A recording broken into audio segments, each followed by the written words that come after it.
YouTube, what is going on? It's your boy 2am. We are back. As always, you already know. I was making a beat. I put in the snare or the clap after making the melody, and I was like, you know what? I'm gonna record for YouTube and show everybody how I mix my beats and all that. So this is just gonna be I'm gonna make the beat, I'm gonna finish it out, and as I'm making the beat, I'm gonna commentate, telling you what I'm doing, what I look for when I'm mixing, how all that works. And yeah, let's get into it. I'm about to show you how to make your drums smack. Alright, so this is the melody. I'll show you beforehand, just so you know what we're working with. Here it is.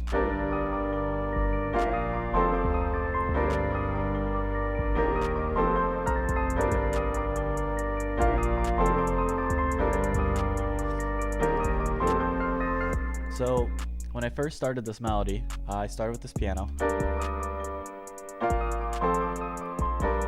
You know, pretty normal 2 a.m. stuff. I started with the chords, and then I brought in a cool bass line. Also, I have a cold, so if I sniffle and stuff, just deal with it. And then I added some major sevenths, or your 1, your 5, your 3 is up here. Originally in the chord, the 3 is there. 1, 3, 5, and then I bring in the 7. So it.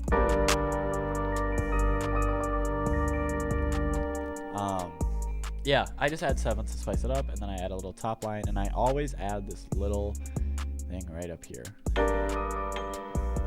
just on the beat, because that kind of solidifies just your beat. I don't know, makes everything hit harder. And then I just copied the chords in this.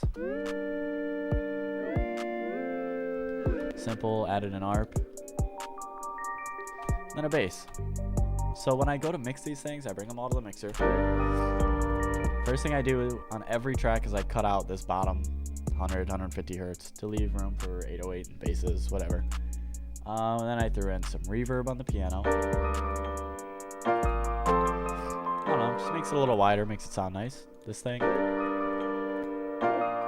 in some OTT, that kind of just compresses it, makes it a little louder, more present in your mix. Then this, I just same thing, EQ. I brought out the highs because these are really loud. I didn't need all that.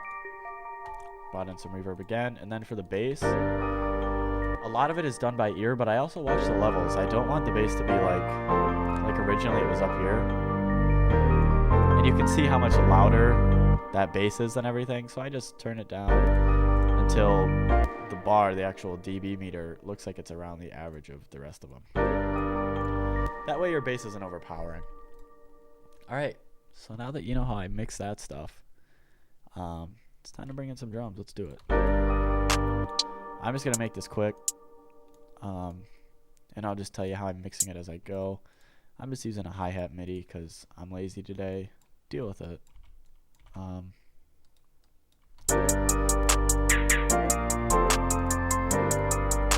this down a little loud. Now, where it was just a little too loud for me, so I bring my hi-hats down just a little bit, so I'm not just destroying anyone's ears. And then I bring in an 808, and this is the easy part. You know, you just go to your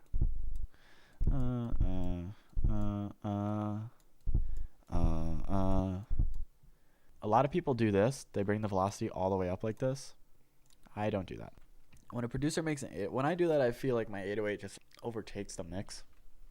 When the person that made this kit, when Cody made this kit, he didn't make the 808 to sit up here. While that might be appealing because it's loud, overall the mix is just more muddy that way.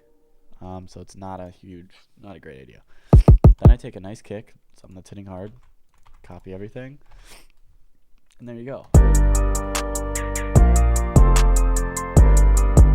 Something that I do on almost every one of my beats, just to make your 808s hit a little harder, is I take a nice kind of short, soft open hat, and I just put it on like the 2 main hits.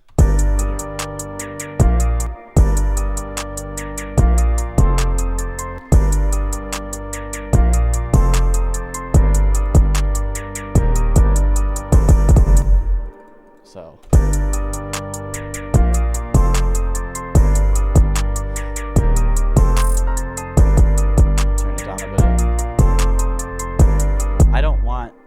want that to just kind of sit in the back of your headphones. I want it to be subtle. Perfect. Then I just add a nice little snare.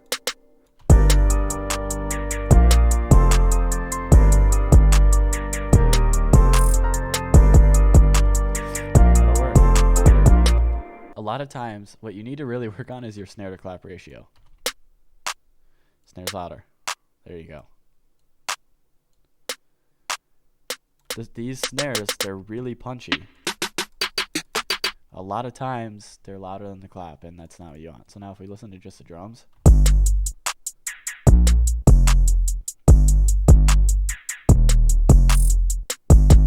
Everything blends together nicely. That's what you want. So now if we take these, send them to our mixer. If you highlight all of what you want over here, like just the drums, come over here, Control-Shift-L, it'll route all those next to each other. So now, here's how you really mix shit, okay? Go to your 808, mute everything except the 808. I want the 808 to hit around, or the 808 and the kick to hit around right there. Like -6, -3, that's enough headroom. So I can bring the 808 up a little bit.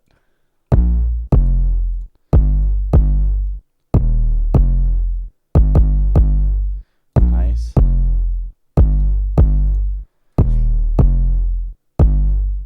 Bring in your clap. Make sure that's sitting nice. Hi-hats. Not overpowering. You don't want the hi-hats over. You just want them to like sit back. That's what's going to make you bounce your shoulders. Open hats. And your snare. And then you just slowly layer in your melodies.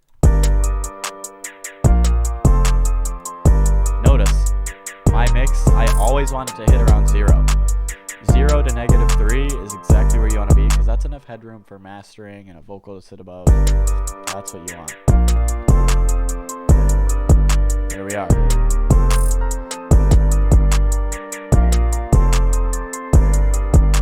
Keep all your drums except the kick and the 808. Test out the bass.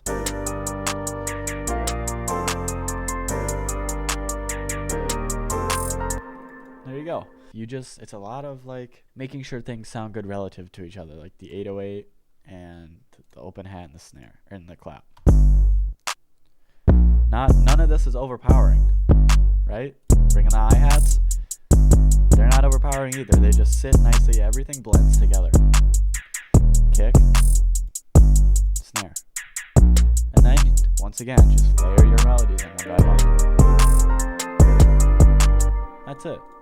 That is how I mix my beats. So just like that, hopefully that helps. That's a really quick tutorial on how I mix my beats, kind of just gain staging, everything like that. If you want me to go really in depth, like on why I'm using certain reverbs, why I'm using certain plugins, why I'm doing certain things within my mix, let me know in the comments down below.